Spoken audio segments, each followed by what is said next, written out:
Hi guys, আসসালামু আলাইকুম সবাইকে। তো গাইস আজ আমরা খাবো পান্তা ভাত। এখানে এসে ডাল ভর্তা, তারপরে এসে দুইটা ডিম ভাজি নিয়েছে তোমার ভাইয়া, হাঁসের ডিম।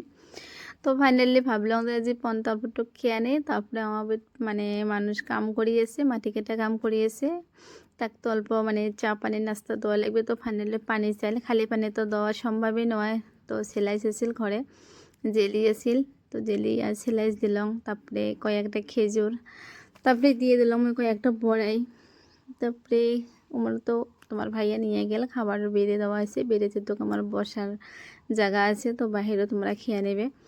তো তারপরে মই রান্না বান্নাটা করি নেম আর কি। দুপুরে গিয়ে রান্না বান্না তো থাকবে আমার রোজ দিনে, যেহেতু রোজার মাস নেওয়ায়। তো রোজার মাস হলে তো অল্প রান্না বান্না সেভ পাওয়া যায়, যেহেতু রোজার মাস বেড়ে গেল এলা তো খাওয়া দাওয়ার পালা পড়ে গেল দুপুর সকাল রাত্রিবেলা।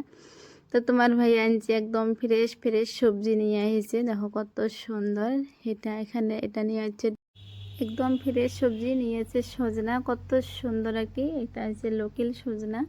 তো ফাইনালি নিয়ে যাচ্ছে ঝিঙাটাও খুবই সুন্দর আছে। আজ এই খরচগুলো খুবই মজাদার খরচ নিয়েছে। আর নিয়ে যাচ্ছে একটা কাঁচা মিঠা লাউ খাইতে বহুত টেস্টি লাগে, তোমার ভাইয়েরটা মজা লাগে।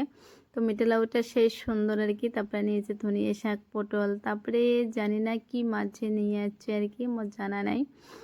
তো ফাইনালি দেখবেন কি মাছ, ওয়াও ভেরি নাইস, একদম লোকাল মাছ নিয়েছে, একদম তাজা ফ্রেশ। দেখো কত সুন্দর মাছগুলা। এগুলো মাছ কিন্তু কাটা বহুত, কিন্তু স্বাদ সেই বহুত টেস্টি লাগে। খেতে আমরা মাঝে মাঝে খাই, আগত তোমার ভাইয়া খায় নাই, এলা খায় আর কি মাঝে মাঝে।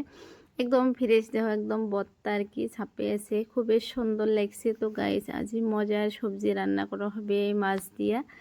মাছ দিয়ে আমি রান্না করি পটল, সজনা আর মাছ। তো ফাইনালি আমি মাছগুলো কাটে নাও, কারণ যেহেতু আমি একলাই মানুষের কাম করা হয়, একলাই তো কাম কাজ করে লাগবে। মানুষ ভাবে যে কোনো কাম নাই, ভিডিও করে আর ছাড়ে দেয়, ভিডিও করে আর ছাড়ে দেয়, কি দরকার ভিডিও করা।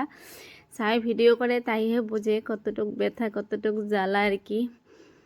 তো মিডিয়াত কাম করা তো বেয়া নয় না। আমরা যদি মানুষের চোর করলাম হয় বা কোনো কিছু বিয়া কাম করলাম হয়, তাহলে শুনে তো কীভাবে। আল্লাহ হাফেজ সবাইকে।